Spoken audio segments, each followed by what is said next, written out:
21 दिसंबर वाला पूरा पेपर मिल चुका है। नमस्कार प्यारे बच्चों, स्वागत आप सभी का आपके अपने YouTube चैनल में। तो ये पेपर है कक्षा 11वीं अर्धवार्षिक परीक्षा हाफ ईयरली एग्जाम 2024-25 का पेपर है। भूगोल का पेपर है, जियोग्राफी का पेपर है, जो आपके 21 दिसंबर को होने वाला है। अगर आपने एग्जाम से पहले ये कंप्लीट पेपर आपने अच्छे से तैयार कर लिया तो भूगोल के पेपर में पूरे मार्क्स हैं वो आप अचीव कर सकते हैं। तो 21 दिसंबर को जो भूगोल का जो जियोग्राफी का जो पेपर होने वाला है वो पेपर इस वीडियो के अंदर आपको मिलने वाला है। तो वीडियो को आपको कहीं पर भी स्किप नहीं करना है, वीडियो को आपको कंप्लीट देखना है। और वीडियो को शुरू करने से पहले आप सभी बच्चों से मेरी एक रिक्वेस्ट है, यदि अभी तक आपने हमारे चैनल को सब्सक्राइब नहीं किया है तो सब्सक्राइब कर लीजिए और साथ में नोटिफिकेशन बेल को प्रेस कर लीजिए। तो पेपर में सबसे पहले आप देख सकते हैं यहाँ पर आपको आपके जो अनुक्रमांक है, जो रोल नंबर है वो आपको अंकों में लिखना है और यहाँ पर जो रोल नंबर है वो आपको शब्दों में लिखना है। और यहाँ पर जो टाइमिंग है वो आप देख सकते हैं, समय आपको 3 घंटे 15 मिनट का दिया गया है।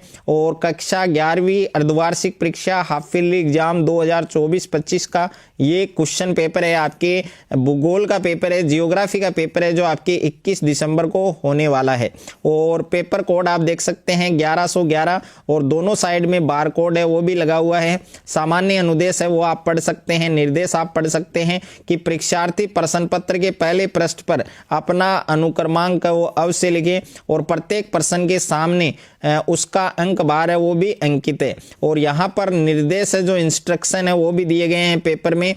तो पेपर को शुरू करने से पहले ये निर्देश आपको पढ़ने हैं कि सभी प्रश्न करने अनिवार्य हैं और सभी प्रश्नों के जो अंक है वो पेपर में क्वेश्चन के सामने अंकित है। तो पूरा पेपर है वो इस वीडियो के अंदर आपको मिलने वाला है, तो वीडियो को आपको कंप्लीट देखना है। देख सकते हैं सबसे पहला जो प्रश्न है वो आपके बहुचयनात्मक प्रश्न है, मल्टीपल चॉइस प्रश्न है। तो इसमें क्वेश्चन नंबर फर्स्ट है आपके, निम्नलिखित में से किस विद्वान ने भूगोल शब्द का प्रयोग किया। तो 4 ऑप्शन आपको दे रखे हैं। ए ऑप्शन में आपको दे रखा है हेरोडोटस और बे ऑप्शन में आपके गैलीलियो और से ऑप्शन में दे रखा है आपके इरेटास्थेनीज और दे ऑप्शन में दे रखा है आपके अरस्तु। यानी 4 ऑप्शन आपको दिया गया है, कौन सा ऑप्शन आपका करेक्ट होगा। और उसके बाद में सेकंड क्वेश्चन आप देख सकते हैं और क्वेश्चन है वो आपको हिंदी और इंग्लिश दोनों मीडियम में दिया गया है। तो यहाँ पर दोनों मीडियम के स्टूडेंट पेपर को देख सकते हैं। दूसरा प्रश्न है, निहारिका परिकल्पना का प्रतिपादन है वो किसने किया। तो निहारिका जो परिकल्पना है उसका प्रतिपादन किसने किया ये आपको बताना है।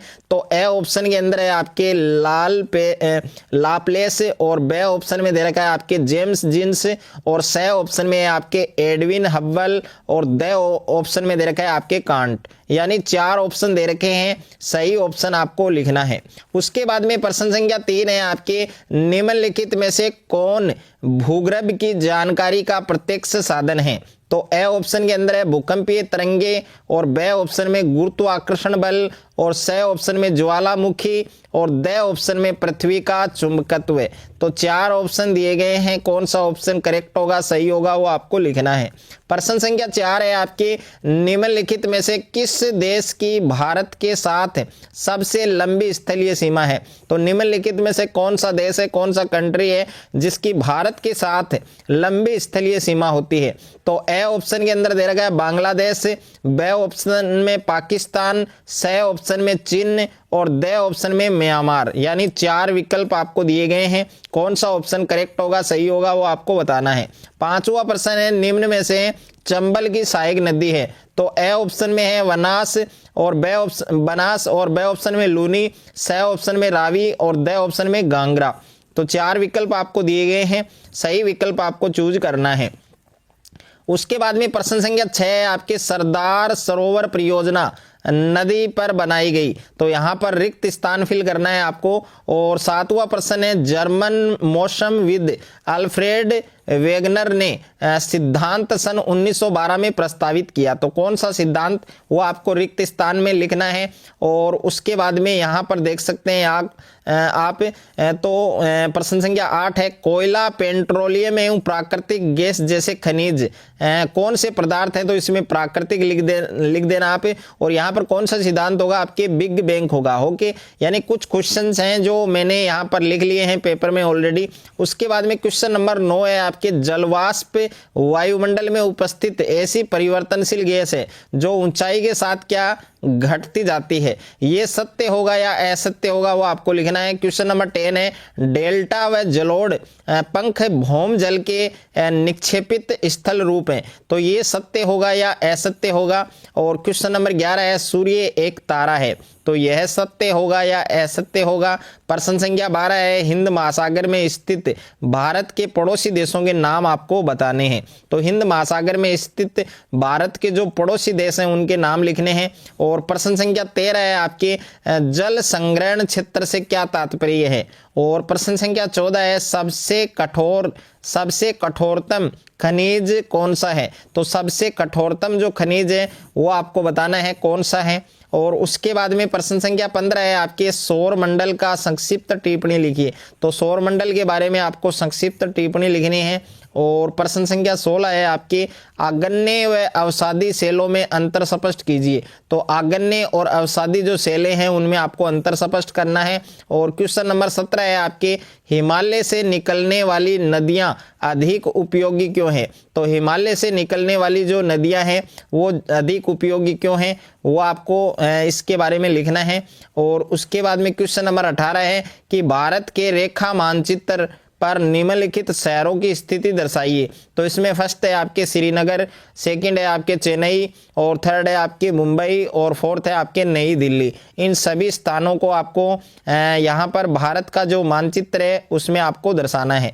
उसके बाद में प्रश्न संख्या 19 है विश्व के मानचित्र में निम्नलिखित स्थानों को दर्शाइए, तो यहाँ पर फर्स्ट है विषुवत रेखा, सेकंड है आपके अंटार्कटिक महासागर, और थर्ड है आपके उत्तरी अमेरिका, और फोर्थ है आपके मेडागास्कर। तो इन चारों को आपको जो विश्व का जो मानचित्र है उसमें आपको दर्शाना है। उसके बाद में अगला प्रश्न है आपके प्रश्न संख्या 20 है कि वायुमंडल की संरचना का वर्णन करें, तो वायुमंडल की जो संरचना है उसका आपको वर्णन करना है। और इसके अथवा में प्रश्न है हेमनद द्वारा निर्मित अपर्दित स्थलाकृतियों का वर्णन कीजिए। और क्वेश्चन नंबर 21 है पृथ्वी की आंतरिक संरचना का वर्णन कीजिए एवं इसकी प्रत्येक परत का विस्तृत विवरण है वो आपको देना है। और उसके बाद में अथवा में प्रश्न है सौरमंडल किसे कहते हैं, और सौरमंडल के आंतरिक और बाह्य ग्रहों में अंतर ज्ञात कीजिए, तो इसमें एक तो आपको सौरमंडल की परिभाषा लिखनी है और एक सौरमंडल के जो आंतरिक और जो बाह्य ग्रह हैं उनमें आपको अंतर बताना है, डिफरेंस बताना है।